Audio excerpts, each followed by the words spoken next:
உலகம் உருவாக்கப்பட்ட போது படைக்கப்பட்டவனே இந்த டஜால் ஆவான்.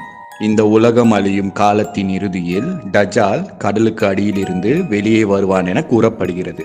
இஸ்லாமியர்கள் இவனை டஜால் என்றும் கிறிஸ்துவர்கள் இவனை ஆன்டி கிறிஸ்ட் என்றும் அழைப்பர். டஜால் சிரியா மற்றும் ஈரான் நாட்டு பகுதியின் நடுவே வருவான் என கூறப்படுகிறது.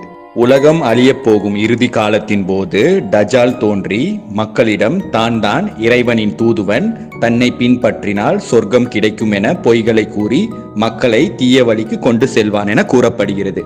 மேலும் டஜால் தானே கடவுள் என்றும் மக்கள் தன்னை வணங்க வேண்டும் என்றும் கட்டளையிடுவான்.